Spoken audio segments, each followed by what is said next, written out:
Hello and welcome to the third of this series of short videos about how to work out frequency responses. You could meet a second order frequency response in the exam, but the second order circuits that you're likely to meet will be very simple ones. A simple series RLC circuit, for example. It could be in any order, but let's just do this one as an example, with the output taken as the voltage across the resistor. Right, let's call that L, call that C, and call that R. Standard potential divider equation works very well to work out what the frequency response is. Here, the frequency response is V out over V in. And that is just, well, standard potential divider equation. The ratio of the output to the input is the impedance from the output to ground, in this case R, divided by the total impedance through the entire divider, which in this case is J omega L plus 1 over J omega C plus R, since we're using complex impedances again. Okay. Now we need to get this into the form of a polynomial divided by a polynomial, and we can do that quite easily by multiplying every term by J omega C. So that would give us R times J omega C divided by J omega squared LC plus 1 plus J omega RC, or as it would be more usually written, J omega RC over 1 plus J omega RC plus J omega squared times LC.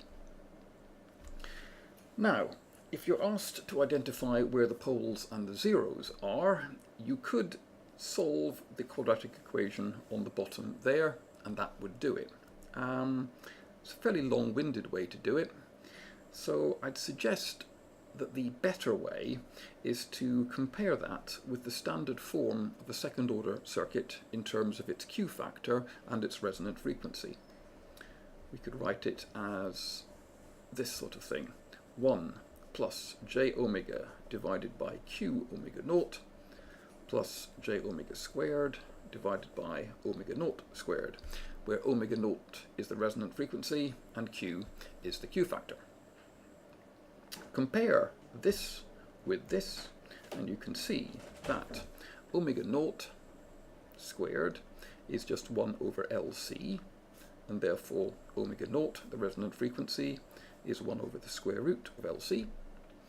And you could see that 1 over Q omega naught, it must be equal to RC, and therefore Q is equal to 1 over RC times omega naught, which is, we know omega naught from here, square root of LC divided by R times C, which is 1 over R times the square root of L over C.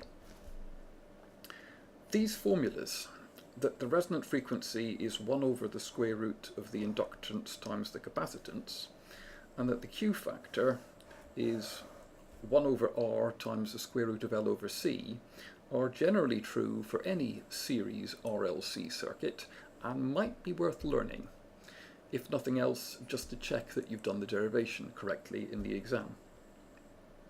You can now, given the values of these components, plug them in and work out what the resonant frequency and the Q factor are.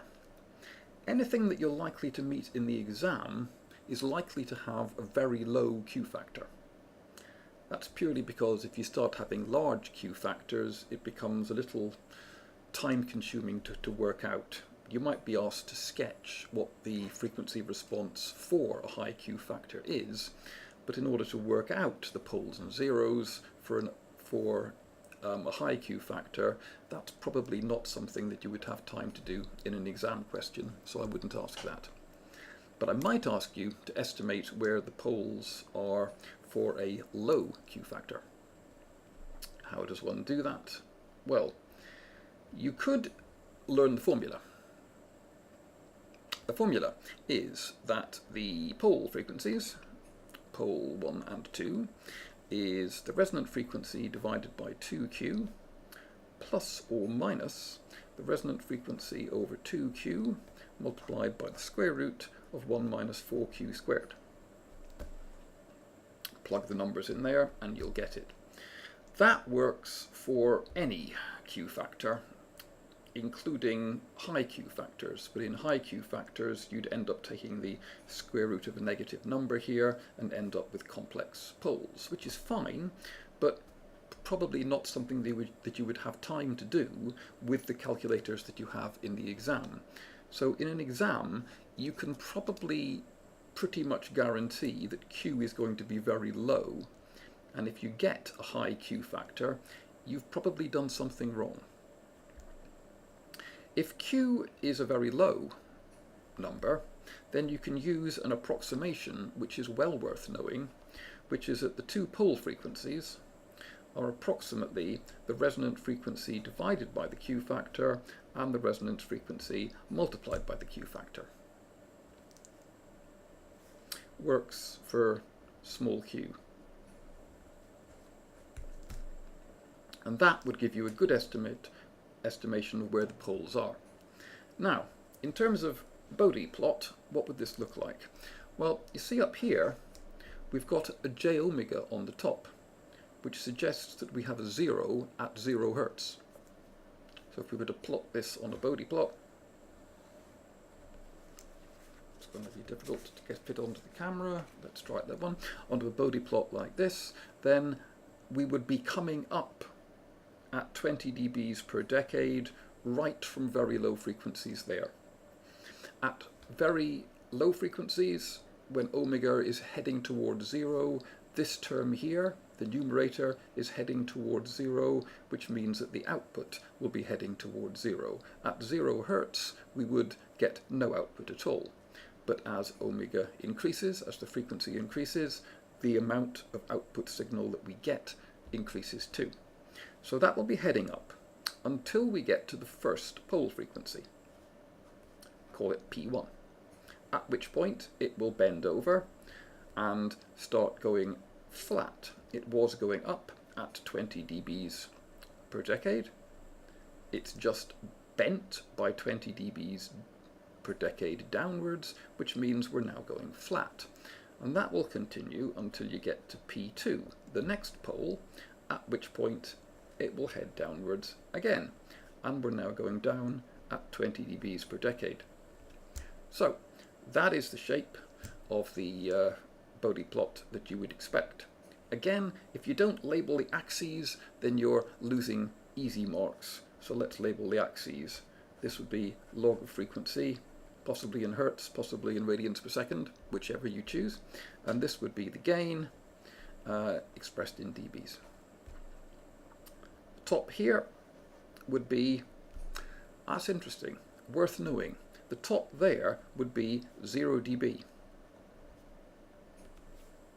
It's always 0 dB because at the resonant frequency, the impedance of the inductor and the capacitor exactly cancel each other out.